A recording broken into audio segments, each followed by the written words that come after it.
السلام علیکم ورحمۃ اللہ وبرکاتہ۔ ناظرین کرام، آج آپ کے لیے ایک بہت ہی خاص واقعہ لے کر آیا ہوں۔ یہ واقعہ ہے 11 عورتوں کا۔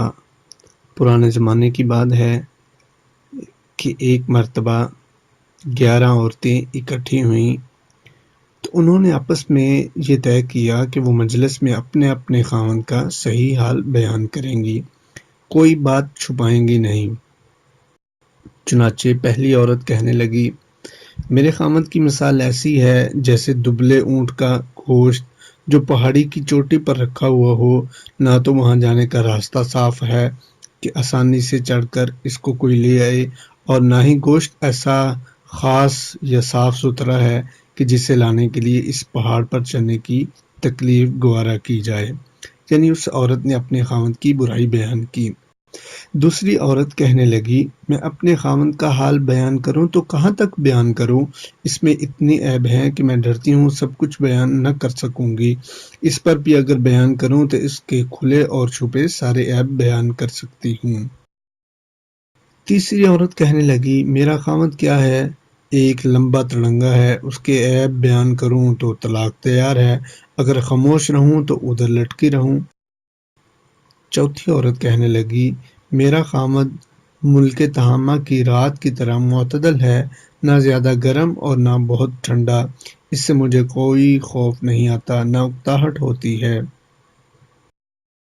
پانچویں عورت کہنے لگی، میرا خاوند ایسا ہے کہ گھر میں آتا ہے تو وہ ایک چیتا ہے، اور باہر نکلتا ہے تو شیر ہے، یعنی بہادر ہے، اور جو چیز گھر میں چھوڑ جاتا ہے اس کے بارے میں پوچھتا ہی نہیں کہ وہ کہاں گئی، اتنا بے پرواہ ہے، جو آج کمایا اسے کل کے لیے اٹھا کر رکھتا ہی نہیں، اتنا سخی ہے۔ اس عورت نے اپنے خاوند کی تعریف بیان کی۔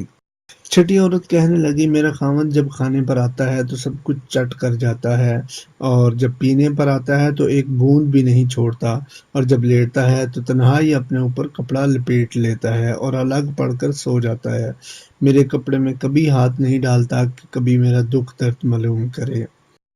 ساتویں عورت کہنے لگی، میرا خاوند تو جاہل مست ہے، صحبت کے وقت اپنا سینہ میرے سینے سے لگا کر اوندا پڑ جاتا ہے، دنیا میں جتنے عیب لوگوں میں ایک ایک کر کے جمع ہوئے ہیں وہ سب کے سب اس کی ذات میں جمع ہے، اس کمبخت سے بات کروں تو سر پھوڑ ڈالے یا ہاتھ توڑ ڈالے یا دونوں ہی کام کر ڈالے۔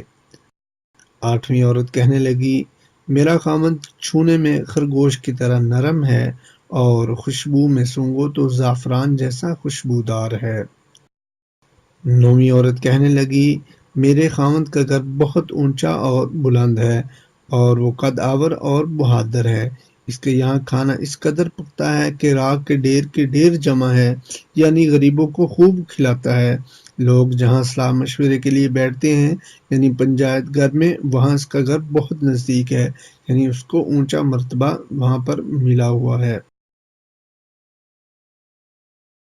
10ویں عورت کہنے لگی، میرے خاوند کا کیا پوچھنا، جائیداد والا، جائیداد بھی ایسی بڑی جائیداد کہ ویسی کسی کے پاس نہیں ہو سکتی، بہت سارے اونٹ جو جا بجا کے گھر کے پاس جٹے رہتی ہیں، جنگل میں بھی چرنے کے لیے کم جاتی ہیں، جہاں ان اونٹوں نے باجے کی آواز سنی بس ان کو اپنے ذبح ہونے کا یقین ہو گیا۔ 11ویں عورت کہنے لگی، میرا خاوند ابو زرع ہے، اور ابو زرع کا کیا کہنا، اس نے میرے کانوں کو زیوروں سے بوجھل کر دیا اور میرے دونوں بازو چربی سے پھلا دیے، یعنی مجھے خوب کھلا کر موٹا تازہ کر دیا، اور میں اپنی شادی سے پہلے تھوڑی بہت بھیڑ بکریوں میں تنگی سے گزر بسر کرتی تھی، ابو زرع نے مجھے گھوڑوں، اونٹوں اور کھیت کھلیان سب کا مالک بنا دیا، اتنی جائیداد ملنے پر بھی اس کا مزاج اتنا عمدہ ہے کہ بات کہوں تو برا نہیں مانتا، مجھے کبھی برا نہیں کہتا، سو جاؤں تو صبح تک مجھے کوئی جگاتا نہیں، پانی پیوں تو خوب سیر ہو کر پی لوں۔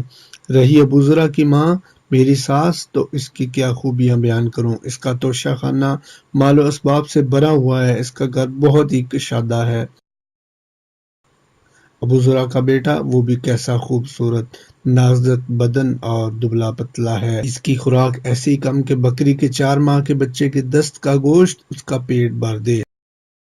ابو ذرا کی بیٹی وہ بھی سبحان اللہ، کیا کہنا ہے، اپنے باپ کی پیاری، اپنی ماں کی پیاری، تابع اور فرما بردار، اطاعت گزار ہے، کپڑا بھرپور پہننے والی موٹی دادی، اور ابو ذرا کی لونڈی، اس کا بھی کیا پوچھتے ہو، کبھی کوئی بات ہماری مشہور نہیں کرتی، گھر کا بھی ہمیشہ پوشیدہ رکھتی ہے، کھانے تک نہیں چراتی، گھر میں کوڑا کچرا نہیں چھوڑتی۔ مگر ایک دن ایسا ہوا کہ صبح کے وقت لوگ مکھن نکالنے کی تیاری کر رہے تھے۔ ابو ذرا باہر گیا، اچانک اس نے ایک عورت دیکھی جس کے دو بچے چیتوں کی طرح اس کی کمر کے تلے دو اناروں سے کھیر رہے تھے، مراد اس کی دونوں چھاتیاں تھیں۔ تو ابو ذرا نے مجھے طلاق دے کر اس عورت سے نکاح کر لیا۔ اس کے بعد میں نے ایک اور شریف سردار سے نکاح کر لیا جو گھوڑے کا اچھا سوار، عمدہ نیزہ باز تھا۔ اس نے بھی مجھے بہت سے جانور دے دیے اور ہر قسم کے اسباب میں سے ایک ایک جوڑا دیا ہوا ہے، اور مجھ سے کہا کرتا ہے کہ ام ذرا خوب کھا پی، اپنے عزیز و اقربا کو بھی خوب کھلا، تیرے لیے عام اجازت ہے، مگر یہ سب کچھ جو بھی میں نے تجھے دیا ہوا ہے اگر اکٹھا کروں تو تیرے پہلے خاوند یعنی ابو ذرا نے جو تجھے دیا ہوا تھا اس میں سے ایک چھوٹا برتن بھی نہ بھرے۔ تو ناظرین کرام، آپ کے سامنے پیش کر رہے تھے 11 عورتوں کا قصہ۔ یاد رکھیں یہ قصہ صحیح البخاری میں موجود ہے۔ سیدہ عائشہ رضی اللہ تعالیٰ عنہ نے یہ قصہ پیارے پیغمبر علیہ السلام کے سامنے بیان فرمایا۔ جب انہوں نے یہ قصہ بیان فرمایا تو حضور اکرم صلی اللہ علیہ وسلم نے فرمایا، اے عائشہ، میں تمہارے لیے اسی طرح ہوں جیسے ام ذرا کے لیے ابو ذرا تھا، البتہ میں تمہیں طلاق نہیں دوں گا، جیسا کہ دوسری روایات سے یہ ثابت ہے۔ تو اس قصے سے ہمیں یہ پتہ چلتا ہے کہ ایک مرد کو اپنے گھر والوں کے ساتھ اچھا سلوک کرنا چاہیے۔ اللہ تعالیٰ ہمیں اس بات کی توفیق عطا فرمائے۔ تو اگلی ویڈیو تک کے لیے اجازت دیجیے۔ اللہ حافظ۔ السلام علیکم ورحمۃ اللہ وبرکاتہ۔